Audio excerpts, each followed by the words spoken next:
Welcome to this journey of one of the most disturbing cases in recorded history of Charleston, South Carolina. Before we begin, I invite you to leave a comment about where you're watching from and the exact time you heard this story. We're interested in knowing where and at what times of day or night these documented accounts arrive. The summer of 1844 in Charleston was remembered as one of the most stifling in recent memory. The humidity that rose from the harbor seemed to seep into the very foundations of the grand homes along East Battery Street, where the wealthy families of South Carolina's elite resided in what appeared to be perfect prosperity. Yet it was from one of these pristine white mansions, with its sweeping veranda and carefully manicured gardens, that one of the most scandalous disappearances in Charleston's history would occur. Governor William Aiken's mansion stood as a testament to wealth and societal position, but on the morning of June 17, 1844, it became the epicenter of a mystery that would haunt Charleston society for decades to come. The governor's wife, Harriet Lowndes Aiken, and a house slave known only as Solomon in the records, had vanished. What made the disappearance particularly disturbing was not just the fact of their absence, but what was left behind. Harriet's prized pearl necklace, a family heirloom, laid deliberately on her writing desk alongside a leather-bound journal with its final page torn out. The governor himself was away in Columbia, attending to state business, when the household staff discovered the empty rooms and undisturbed beds that had clearly not been slept in. Something about this scene troubled authorities from the beginning. It wasn't merely a case of a runaway slave taking advantage of the master's absence. The deliberate placement of the necklace suggested intention, calculation, and, most disturbing of all, choice. 3 days would pass before Governor Aiken returned home to find his household in disarray, and the initial search parties already combing the marshlands surrounding Charleston. The public story, carefully crafted in the pages of the Charleston Mercury, spoke of a household tragedy and foul play suspected. Yet the private correspondence between the governor and Police Chief Robert Mills told a very different story. "I fear what society will whisper if the truth behind my wife's disappearance becomes known," wrote Aiken in a letter dated June 21, 1844. "Every effort must be made to recover her person immediately, and the slave must be dealt with according to the full measure of the law." The search was conducted with an intensity that surprised even the veteran slave catchers of the region. 50 men were dispatched northward along known routes of the Underground Railroad, while others searched the swamps and inlets of the South Carolina coast. The case was unusual, not merely the disappearance of a valuable piece of property, but the vanishing of one of Charleston's most prominent women. What the public records failed to mention, but what household staff later revealed in testimonies preserved in the South Carolina Historical Society archives, was that Solomon was no ordinary house slave. Educated clandestinely by Harriet herself, he served as her personal assistant, managing her correspondence and reading to her in the evenings when the governor was engaged elsewhere. This unusual arrangement had been a source of tension in the household, with the governor's sister, Elizabeth, reportedly remarking that Harriet's peculiar attachment to that boy will be the ruin of this family's reputation. The initial investigation revealed little. The docks were questioned, the stables examined, but no carriage was missing, no horse had been taken. It was as if they had simply walked out the front door and disappeared into the humid Charleston night. Yet one detail emerged that perplexed investigators. Harriet's second-best traveling trunk was missing, but not her finest luggage. If she had planned to leave, why take the lesser quality item? The answer came 3 weeks later, when a stagecoach driver from Wilmington, North Carolina, came forward with information that would dramatically alter the course of the investigation. He recalled transporting a well-spoken colored man accompanying his ailing mistress northward toward Richmond. The woman had kept her face covered with a veil, and the man had explained that they were traveling to Philadelphia to seek medical treatment, unavailable in the South. What had struck the driver as unusual was that the woman had barely spoken, allowing her servant to make all arrangements, and that she had worn gloves despite the summer heat. When pressed by investigators, he also recalled that the trunk they carried bore no monogram or identifying marks, unlike the customary luggage of wealthy travelers. This testimony confirmed what Governor Aiken had feared most. This was no abduction, but a deliberate flight. As days turned into weeks, what began as a search for a missing woman transformed into something far more complex. The governor's public appeals for his wife's safe return contrasted sharply with the instructions he gave to the men he hired privately. "She is to be recovered with discretion and without public knowledge," read one note found among the papers of James Henry Hammond, a planter who assisted in the search. "The slave is to be dealt with separately." The search extended beyond South Carolina's borders, reaching as far north as New York. Meanwhile, Charleston society buzzed with whispered speculation. The more observant among the governor's acquaintances had noticed changes in Harriet's demeanor in the months before her disappearance. She had grown increasingly withdrawn from social gatherings, citing frequent headaches that confined her to darkened rooms. Her attendance at St. Michael's Church had become sporadic, and she had been seen on multiple occasions engaged in intense private conversations with Reverend William Prentice, known for his quietly moderate views on slavery. The Reverend's journals, discovered decades later during renovations to the church rectory, revealed that Harriet had been questioning the moral foundations of the society in which she lived. "Mrs. A. visited again today," he wrote in an entry, dated April 3, 1844. "Her questions grow more pointed regarding the divine sanction of our peculiar institution. I find myself unable to provide the comfort she seeks."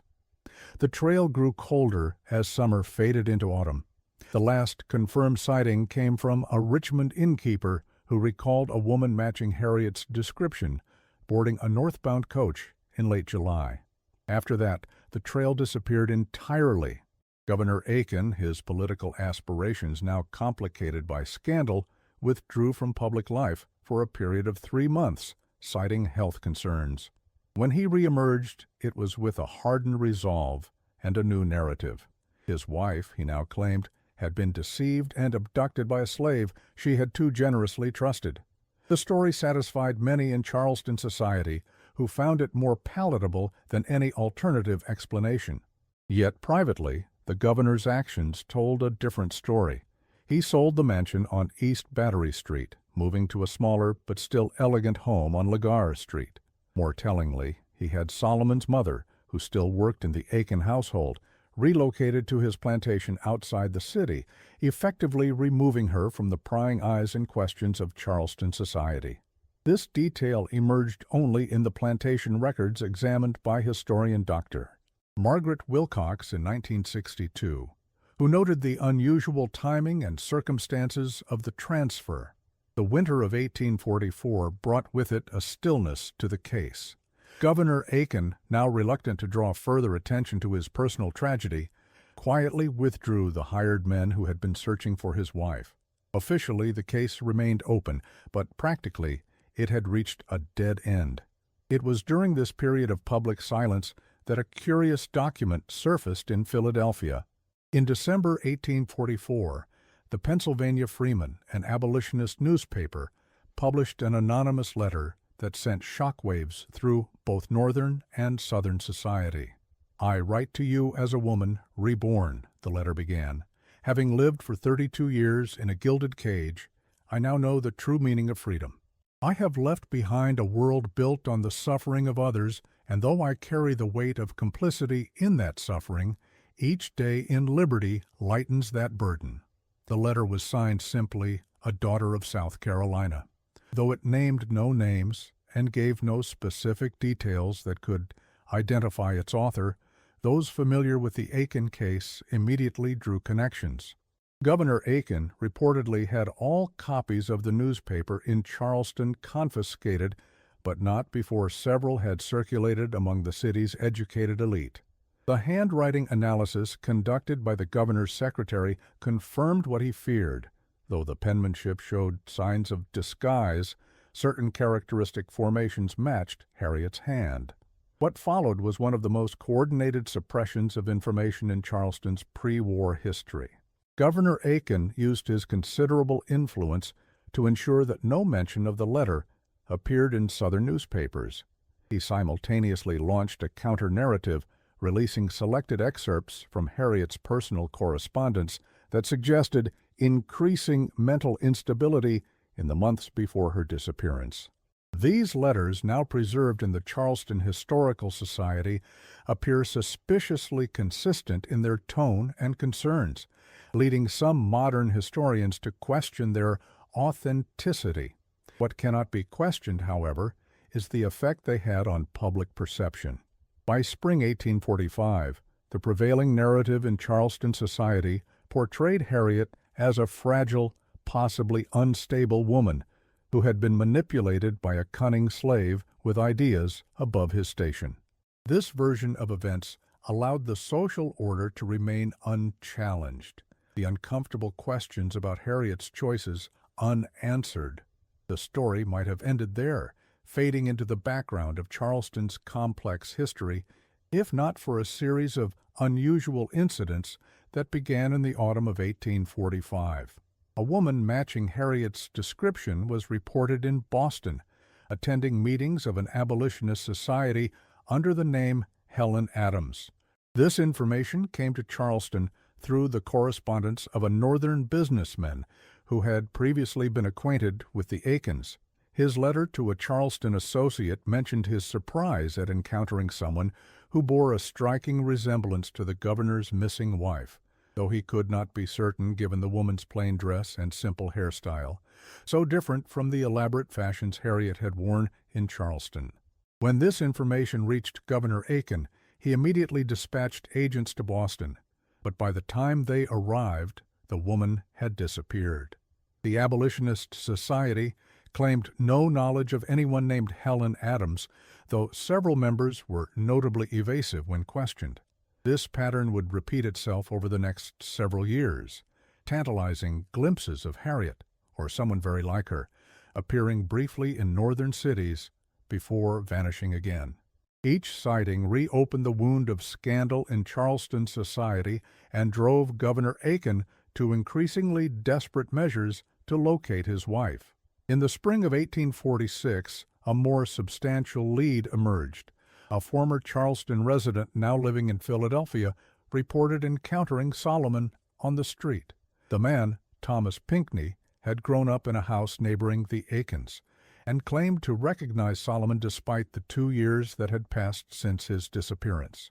He was dressed as a free man of means, Pinckney wrote in a letter to Governor Aiken, and carried himself with a confidence that would have been unthinkable in Charleston. When he saw me, there was a moment of recognition in his eyes before he turned and disappeared into the crowd. Pinckney had attempted to follow, but lost sight of Solomon near the docks. This sighting galvanized the governor, who traveled personally to Philadelphia, staying for 2 weeks and offering a substantial reward for information. The investigation yielded nothing concrete, but rumors circulated that Solomon had been working as a clerk in a shipping office owned by Quaker merchants known for their abolitionist sympathies. The office was searched, but no evidence of Solomon's presence was found. The owners claimed no knowledge of anyone matching his description, though workers in neighboring businesses reported seeing a man fitting Solomon's description entering and leaving the building regularly in the weeks before Governor Aiken's arrival. As 1846 drew to a close, an unexpected source shed new light on the case. Maria Jenkins, a house slave who had served as Harriet's lady's maid for 15 years, fell gravely ill with pneumonia. Believing herself to be dying, she summoned the household cook, Bessie, and made a confession that would later be related to Elizabeth Aiken. According to Bessie's testimony, recorded in Elizabeth's private journal, Maria revealed that in the months leading up to the disappearance, she had helped Harriet conceal letters received from Northern abolitionists. Mrs. would burn them after reading, Maria reportedly said, but she kept one hidden in the lining of her winter cloak. It had a map drawn on it. More significantly, Maria confessed to helping Harriet gradually transfer small amounts of her personal jewelry and family heirlooms to a lockbox at the Bank of Charleston, accessing funds that would have been beyond the governor's knowledge or control. The confession painted a picture not of a sudden flight, but of a carefully planned escape months in the making. Maria recovered from her illness, contrary to expectations, and when confronted by Elizabeth, denied making any such statements. The damage, however, was done. Elizabeth shared the information with her brother, who immediately began an investigation into his wife's financial activities preceding her disappearance. The banking records confirmed Maria's story. In the 6 months before her disappearance, Harriet had made regular visits to the Bank of Charleston, each time withdrawing small amounts from accounts held in her own name, funds she had inherited from her father. The total sum was substantial, nearly $4,000, an amount that could support a person comfortably for many years if managed carefully. The bank manager, a longtime associate of the Aiken family, had thought nothing of the transactions at the time, assuming the withdrawals were for household expenses or charitable donations, both of which Harriet oversaw as the governor's wife. In light of her disappearance, however, the pattern appeared sinister, a systematic liquidation of assets in preparation for flight. What troubled Governor Aiken even more than the financial deception was the revelation that his wife's plan had been in motion for months while she continued to play the role of devoted spouse. According to household staff, questioned again in light of these revelations, Harriet had shown no obvious signs of her intentions, maintaining her usual routines and social engagements until the very end. She attended the Middletons' ball just 3 days before she left, reported one housemaid. The governor gave her a new necklace that morning, and she kissed him and said it was the most beautiful gift she'd ever received. This calculated deception seemed to wound Governor Aiken more deeply than the abandonment itself. His private correspondence from this period, preserved in the South Carolina Historical Archives, reveals a man grappling not just with public humiliation, but with profound personal betrayal. "I find myself questioning every moment of our life together," he wrote to his brother-in-law in July 1846. "Every smile, every tender word now seems suspect. How long had she been planning to leave? How long had she been living a lie within our home?" The governor's health began to deteriorate noticeably during this period. He lost weight, developed insomnia, and according to his personal physician's records, began to experience episodes of nervous agitation that made public appearances difficult.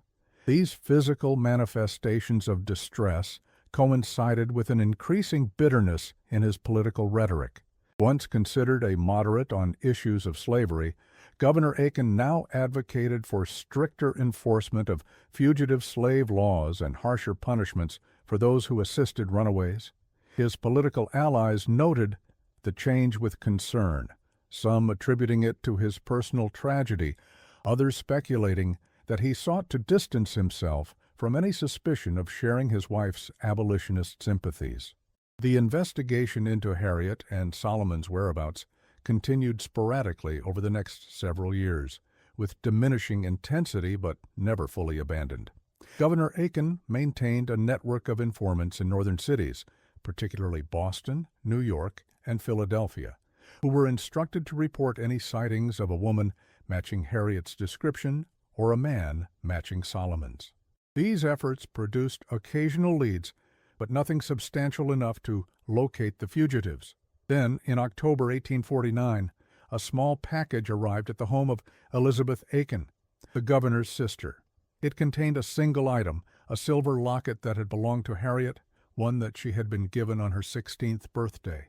Inside was not the expected portrait, but a small, tightly folded piece of paper. The note it contained was brief. "I am well. Do not search. Some choices, once made, allow no return. H." The postmark on the package indicated it had been sent from Boston. Elizabeth, whether out of family loyalty or her own social preservation, did not immediately share this development with her brother. Instead, she consulted with Reverend Prentice, showing him the note and seeking guidance. The Reverend, as his private writings later revealed, advised her to burn the note and tell no one of its existence. "Some secrets," he wrote in his journal, "serve no purpose in their revelation, but to destroy what fragile peace remains." Elizabeth ultimately chose to disregard this advice, sharing the note with her brother, but not with authorities. The governor's reaction was not recorded in any surviving document, but what is known is that within a month of receiving this confirmation that his wife was alive, he quietly filed papers with the state of South Carolina seeking to have her declared legally dead, citing abandonment and presumed demise. This legal maneuver was unusual for the time, particularly given the new evidence that Harriet was alive. Yet it passed without public challenge, allowing Governor Aiken to formally resolve his marital status and, more importantly, to solidify his control over the considerable fortune Harriet had brought to their marriage. What the legal proceedings also accomplished, though perhaps unintentionally, was to create an official record that would preserve aspects of the case that might otherwise have been lost to history. Court documents filed in November 1849 included testimony from household staff regarding the relationship between Harriet and Solomon. Martha Jenkins, who had served as Harriet's lady's maid for 15 years, testified that in the weeks before the disappearance, she had observed Harriet sorting through her personal belongings late at night, setting aside items in a systematic fashion. "It wasn't the packing of a woman planning a short trip," Jenkins stated. "It had the deliberation of someone who knew they wouldn't be returning." More damning was the testimony of Thomas Blackwood, the Aiken family coachman, who revealed that on at least 3 occasions in the spring of 1844 he had been instructed to drive Harriet to the offices of Parker and Winthrop, a firm known for handling financial matters. Each visit lasted precisely 1 hour, and upon her return, Harriet appeared tense but resolved, according to Blackwood. The most significant testimony, however, came from Eleanor Rutledge, a cousin of Harriet's who had visited the Aiken household frequently in the months before the disappearance. Rutledge described a conversation in which Harriet had spoken with unusual candor about her moral qualms regarding slavery. "She asked me if I ever considered how we might be judged by future generations," Rutledge testified. "She spoke of moral progress and how societies evolve, and questioned whether our grandchildren would look back on us with horror. I thought it mere philosophical musing at the time, the sort of abstract moral questioning that educated women sometimes engage in. Now I wonder if it was something more." This testimony, more than any other, solidified the narrative that Harriet's flight had been motivated by moral conviction rather than any personal grievance against her husband. The winter of 1849 brought with it a strange calm to the Aiken household. The governor, having legally severed his ties to his absent wife, resumed a more active social life. Yet those closest to him noted a change in his demeanor. He developed an almost obsessive interest in news from Boston, subscribing to several newspapers from the city and frequently questioning visitors who had recently returned from New England. His political rhetoric, once moderate by South Carolina standards, hardened considerably on the issue of slavery. In speeches preserved in the congressional record, he began to advocate for stricter enforcement of fugitive slave laws and harsher penalties for those who assisted runaways. This public transformation coincided with private actions that suggested he had not abandoned the search for Harriet and Solomon. Financial records uncovered in the 1960s by researcher Thomas Kendall revealed substantial payments to individuals known to work as bounty hunters in northern states. These payments, carefully disguised as consulting fees, continued sporadically until 1853, suggesting that despite his public posture of having moved on, Governor Aiken remained determined to locate his wife and the man with whom she had fled. In the spring of 1850, a new development brought the case back into public consciousness. A novel titled The Southern Lady's Choice appeared in Boston, published anonymously but widely rumored to be the work of a Southern woman who had abandoned her privileged life to join the abolitionist cause. The book told the story of Margaret Hastings, the wife of a prominent South Carolina planter who experiences a moral awakening regarding slavery and eventually flees north with the help of an educated slave named Thomas. Though presented as fiction, the parallels to Harriet's case were unmistakable to anyone familiar with the details. The novel included intimate portraits of Charleston society, detailed descriptions of landmarks and social customs that only someone with first-hand knowledge could have provided, and, most damning of all, characters clearly modeled on Governor Aiken and his closest associates. The book caused a sensation in Northern literary circles and was reviewed favorably in abolitionist publications, which praised its authentic portrayal of the moral bankruptcy of Southern slaveholding society. In Charleston, however, the reaction was one of outrage and denial. Governor Aiken reportedly obtained a copy through private channels and, after reading it, ordered all mention of the book suppressed in Charleston newspapers. He went so far as to have his attorney threaten legal action against any bookstore in South Carolina that attempted to sell the controversial work. Literary scholars who have examined The Southern Lady's Choice note that its style and preoccupations bear striking similarities to the private writings of Harriet Aiken preserved in the Charleston Historical Society. The novel's protagonist shares Harriet's documented interest in transcendentalist philosophy, her love of poetry, particularly that of Elizabeth Barrett Browning, and her habit of questioning established social orders through historical comparison. More telling still is the novel's treatment of its male protagonist, the plantation owner, Robert Hastings, who is portrayed not as a villain, but as a man imprisoned by the very system that grants him power, a nuanced characterization that suggests the author retained complicated feelings toward the man she had left behind. If the novel was indeed Harriet's work, it represented not just a literary achievement, but an act of psychological processing, an attempt to make sense of her own moral choices and their consequences. For Governor Aiken, the book would have constituted a particularly intimate form of betrayal. His private life and character dissected and displayed for public consumption, his marriage reframed as a moral parable rather than a genuine relationship. The controversy surrounding The Southern Lady's Choice had barely subsided when the passage of the Fugitive Slave Act in September 1850 created new dangers for Harriet and Solomon wherever they might be hiding. The law strengthened the rights of slave owners to recover escaped slaves, even those who had reached free states, and imposed harsh penalties on anyone who assisted fugitives. For someone in Solomon's position, a highly recognizable escaped slave with a substantial bounty on his head, the new legislation represented an existential threat. For Harriet, as the accomplice to his escape, and possibly now his companion, it meant that her legal jeopardy had increased significantly. Reports from Governor Aiken's network of informants during this period suggest that the pair, if indeed they had remained together, went deeper into hiding following the Act's passage.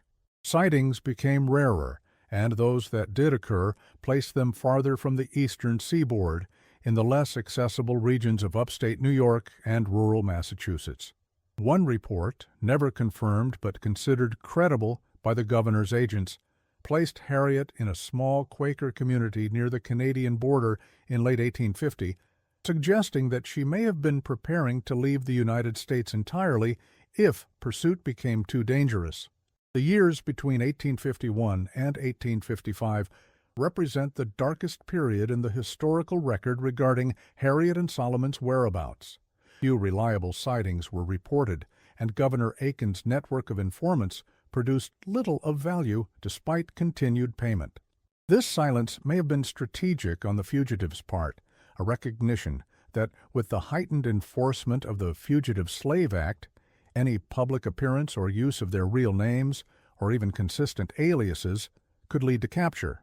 It may also reflect a shift in their circumstances, perhaps a move to Canada or even Europe, where American fugitive slave laws held no power. What is known is that Governor Aiken's pursuit gradually lost momentum during this period. His financial records show decreasing expenditures on consultations related to the search. and his private correspondence mentions his wife with decreasing frequency. By 1855, he appears to have redirected his energies entirely to business and political concerns, building a railroad empire that would eventually make him one of the wealthiest men in the pre-war South. The mansion on Lagar Street became known for its lavish but strangely impersonal entertaining, with visitors remarking on the absence of family portraits or personal mementos. The only image of Harriet, a formal portrait that had once hung prominently in the entrance hall, was relegated to a seldom-used study at the back of the house.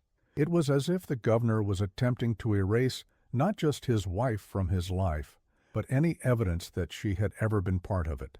Yet one room in the house remained untouched, Harriet's private reading room, which house staff were instructed to maintain exactly as she had left it, down to the placement of books on the shelves and the alignment of the writing desk with the window.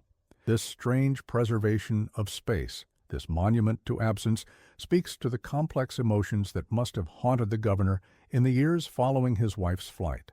He looked up at me with such a lost expression, she wrote, and said, "I've read every book in this room trying to understand her mind, and I'm no closer than when I began. It is the only time since her disappearance that I have seen him allow himself to appear vulnerable on the subject."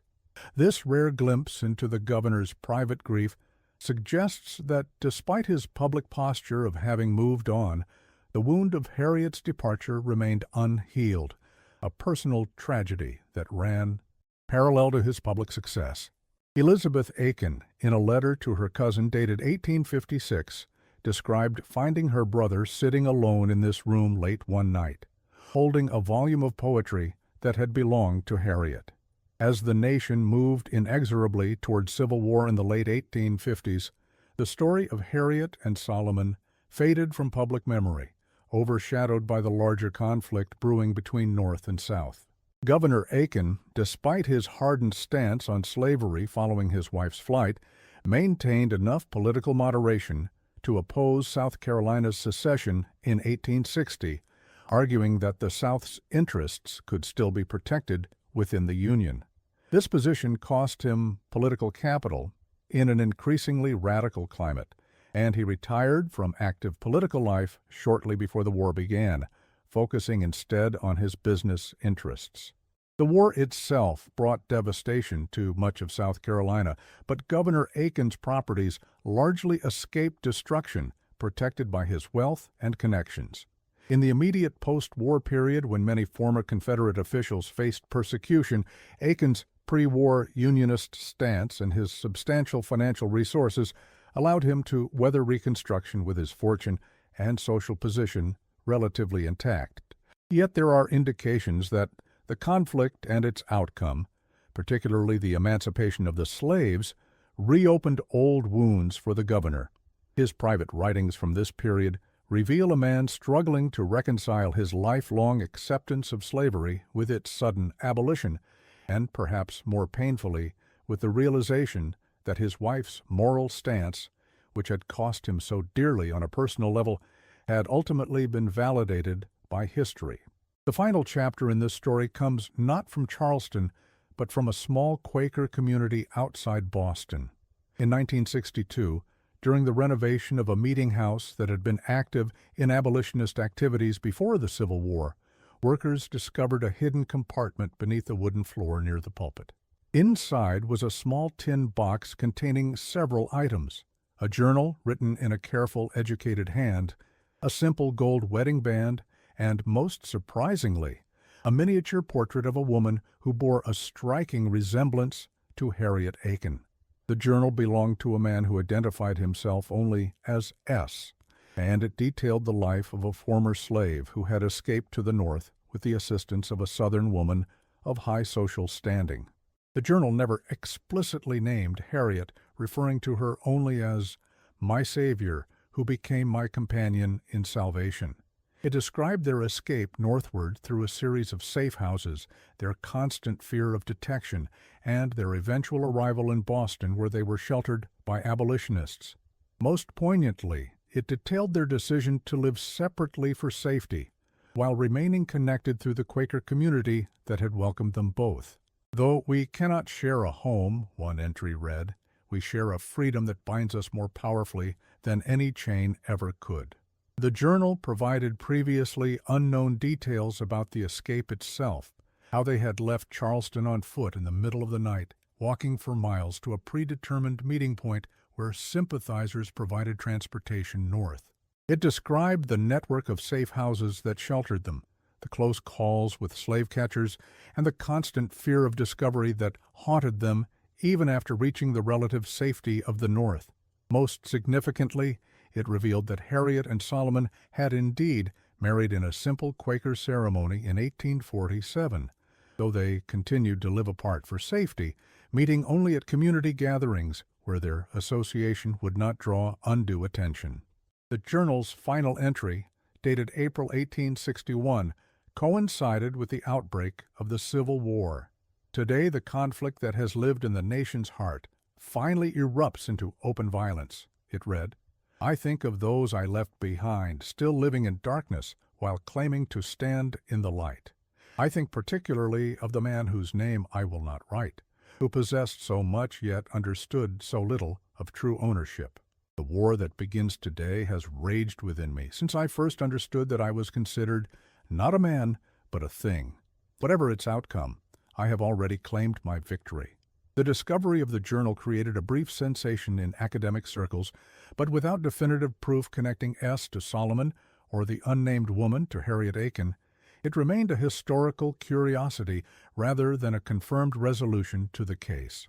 The journal and accompanying items were eventually donated to the Massachusetts Historical Society, where they remained largely forgotten until 1968, when historian Dr. Eleanor Parsons began researching the Underground Railroad's connections to Quaker communities. Dr. Parsons made a connection that had eluded previous researchers.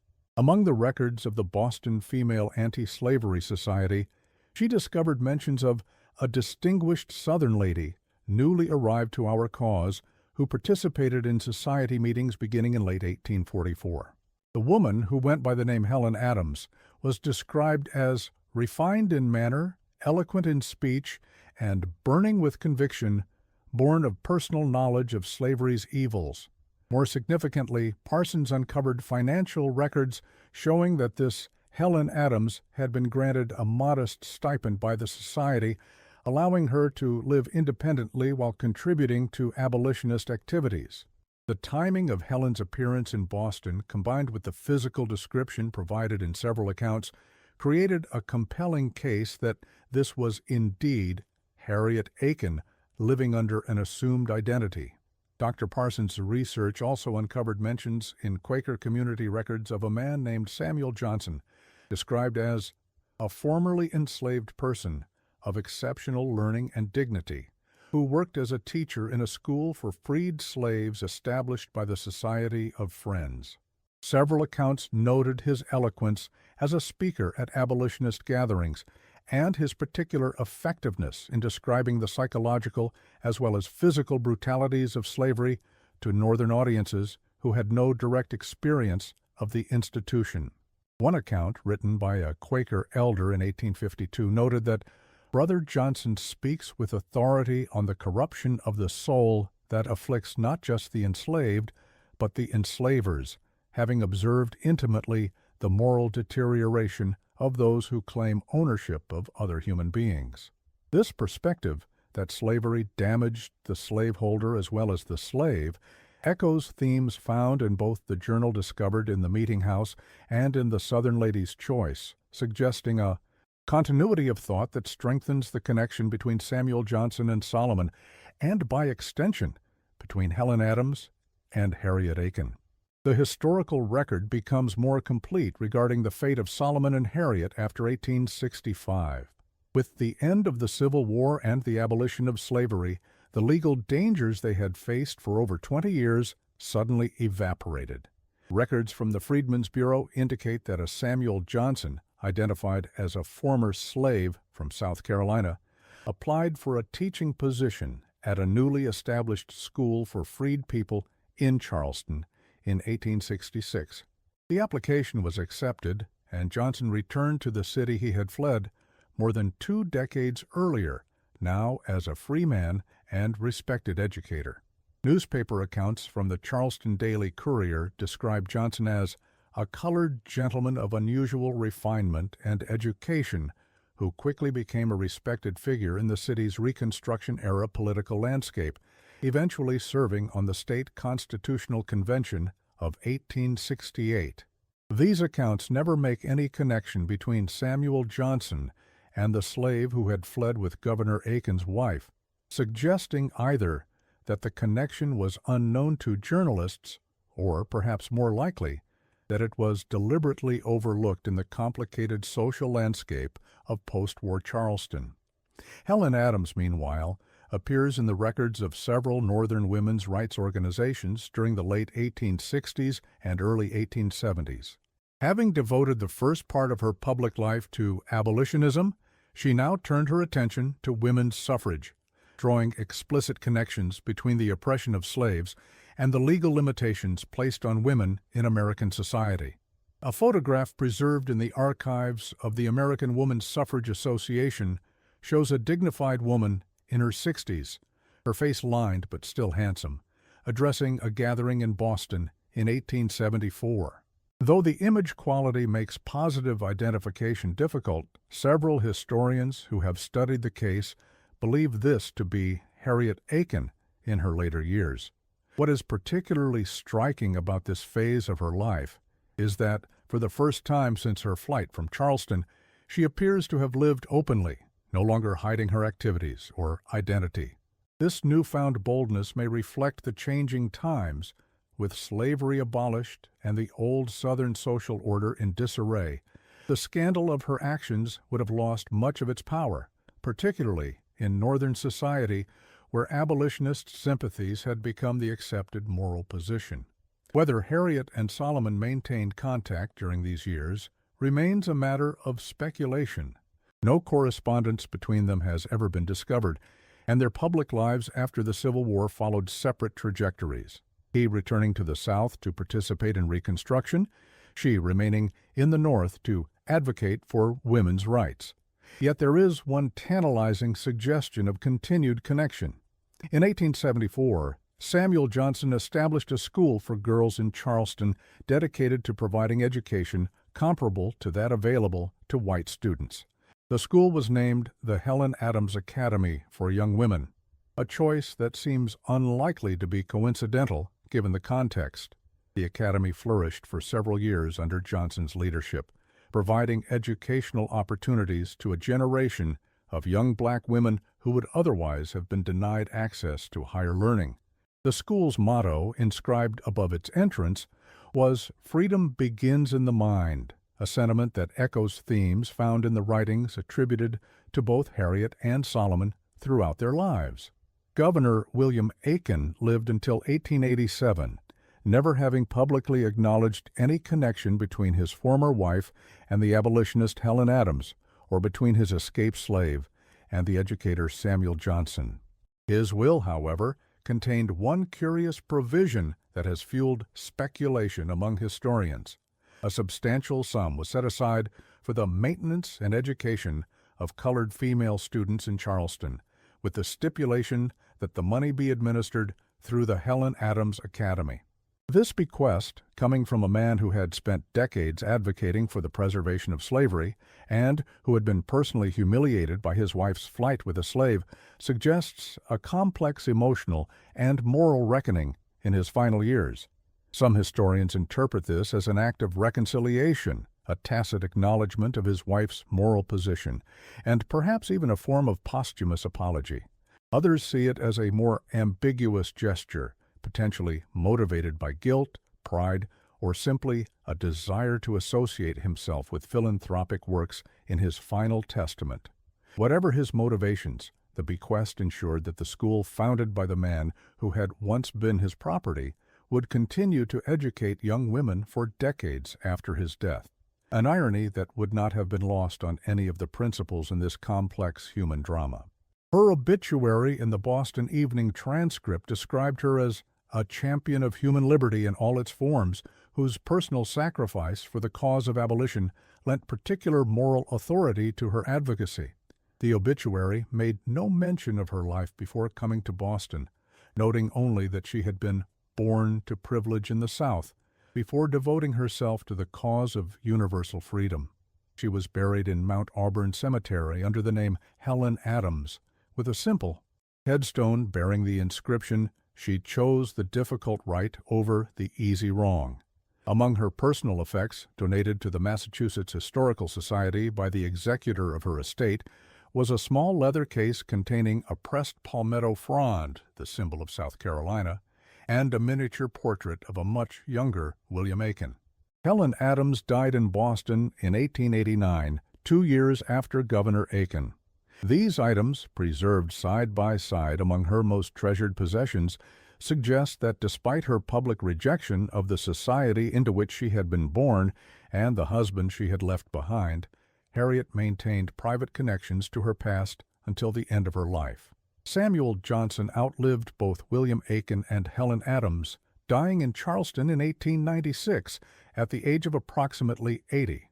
His obituary in the Charleston News and Courier was extensive, praising his contributions to education in the city, and noting that, despite being born in bondage, he rose to become one of our community's most respected citizens and a model of what education and moral character can achieve regardless of one's origins. The obituary made no mention of his escape from slavery or his decades in the North, creating a narrative that allowed Charleston society to claim him as a success story, without confronting the more uncomfortable aspects of his history. His funeral was attended by hundreds, including many prominent white citizens, a testament to the respect he had earned in a city still deeply divided by race. Among the mourners, according to newspaper accounts, was an elderly woman who traveled from Boston specifically for the occasion, remaining veiled throughout the service and departing immediately afterward.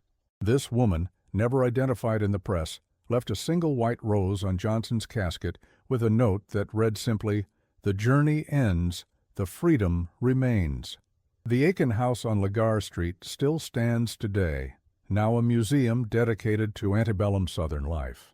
Guides tell visitors about the distinguished family that once lived there, about the governor's political career and business acumen.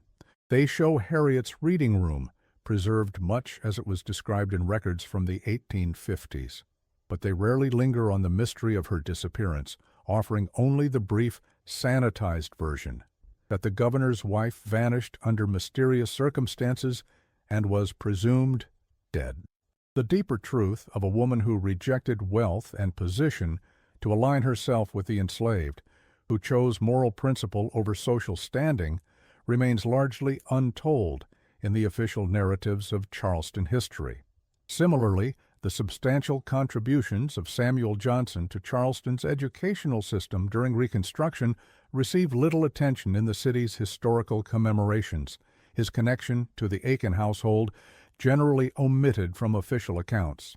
This selective remembering, this careful curation of which aspects of the past are preserved and which are allowed to fade, itself forms part of the story's disturbing legacy. Just as Governor Aiken worked to suppress the true narrative of his wife's departure, replacing it with a more palatable fiction, so too has the official history of Charleston chosen to memorialize certain aspects of its past, while consigning others to obscurity. The full story of Harriet and Solomon, their moral awakening, their dangerous escape, their lives rebuilt in freedom, challenges comfortable narratives about the antebellum South, suggesting that even those who benefited most from the system could come to reject it on moral grounds. Perhaps more uncomfortably, it raises questions about the nature of marriage in a society where women were legally subordinate, about the possibility of genuine emotional and intellectual connections across racial lines in a culture built on racial hierarchy, and about the moral compromises required to maintain social position in a fundamentally unjust system. In recent years, some historians have begun the work of recovering this more complex history, drawing on the fragmentary evidence that survived Governor Aiken's efforts to erase his wife's true story. Dr. Catherine Winters, writing in the Journal of Southern History in 1998, argued that the case of Harriet Aiken and Solomon represents a crucial counter-narrative to the prevailing mythology of the contented Southern belle and the loyal slave. She suggests that, far from being exceptional, Harriet's moral crisis may have been experienced by many Southern women, though few had the courage, resources, or opportunity to act as decisively on their convictions. This perspective reframes Harriet not as a scandalous anomaly, but as a particularly visible example of conscience asserting itself against overwhelming social pressure. One woman who dared to act on the moral qualms that many others suppressed or rationalized away. The Helen Adams Academy for Young Women operated in Charleston until 1919, when financial pressures forced its closure. During its 45 years of existence, it educated over 1,000 young black women, many of whom went on to become teachers, nurses, and community leaders in their own right. The building that housed the academy was demolished in the 1940s to make way for commercial development, and no historical marker commemorates its existence. Yet its legacy persists in the generations of women whose lives were transformed by the education they received there, an ongoing ripple effect from the momentous decision made by Harriet and Solomon on that humid Charleston night in 1844. In this sense, their story continues beyond their lifetimes, their choice reverberating through history in ways they could not have anticipated when they walked away from the governor's mansion and toward an uncertain future. Perhaps the most fitting epitaph for this story comes not from any historical document, but from the words attributed to Solomon in his journal. In what appears to be a reflection on the meaning of their escape, he wrote, "We did not merely flee from bondage, though one of us wore chains more visible than the other. We fled toward something greater, the people we believed we could become if freed from the corruption of that place. Some nights I still dream of the grand white houses and the whispering palmetto trees, not with longing, but with the awareness that even beautiful places can house darkness so complete it dims the soul. My companion once told me that leaving destroyed something within her that can never be rebuilt. But she also said that what grew in its place was worth the pain of that demolition." The story of Harriet Aiken and Solomon offers no neat resolution, no justice in the conventional sense, only the whispered possibility that sometimes, even in the darkest chapters of American history, individuals found the courage to reject the roles assigned to them and write new endings to their stories, endings that official histories would rather forget, but that linger in documents hidden beneath. Floorboards and letters signed with false names, and in the silent spaces of preserved rooms where someone once sat, planning their escape from a beautiful prison. In 1968, a researcher at the Massachusetts Historical Society discovered a watercolor painting among Helen Adams's donated effects. The small work, apparently painted by Helen herself, depicted a night scene on a marsh, a sliver of moon reflecting on dark water, and two figures in silhouette walking away from lights glimmering in the distance. On the reverse was written a quotation from Ralph Waldo Emerson, "What lies behind us and what lies before us are tiny matters compared to what lies within us." Below this, in a careful hand, was added, "Charleston to Boston, 1844-1889, the journey that saved my soul." This simple artwork, created by a woman who left behind wealth and position for an uncertain life, guided by moral conviction, perhaps captures the essence of this story more truly than any historical analysis could: the transformative power of a choice made in darkness, the long path toward a different kind of light, and the internal journey that parallels the physical one, equally perilous and equally necessary. The legacy of the governor's wife who fled with a slave continues to resonate in contemporary discussions of moral courage and personal integrity. It raises uncomfortable questions about the choices we make in the face of systemic injustice, whether to accommodate, to seek reform from within, or to make the radical break that Harriet chose. It reminds us that history is not merely a chronology of public events, but also a complex tapestry of private decisions, moral reckonings, and intimate relationships that often remain hidden from the historical record. And it suggests that the most profound historical changes sometimes begin not with grand political movements or charismatic leaders, but with individual moments of moral clarity. A person looking at the world they have always known and suddenly seeing it with new eyes, then finding the courage to act on that vision despite the personal cost. The Charleston harbor still glimmers under the moonlight, much as it did on that June night in 1844, when two figures slipped away from a life of privilege toward an uncertain future. The grand houses along East Battery Street still stand in their pristine elegance, their facades revealing little of the complex, human dramas that have unfolded behind their walls. And somewhere in the Massachusetts Historical Society's archives, a journal written in a careful hand and a small watercolor of a moonlit marsh preserve the traces of a journey that history tried to erase, a testament to the enduring power of moral choice and the possibility, even in the most constrained circumstances, of choosing freedom over comfort, principle over position, and an uncertain future over a compromised present.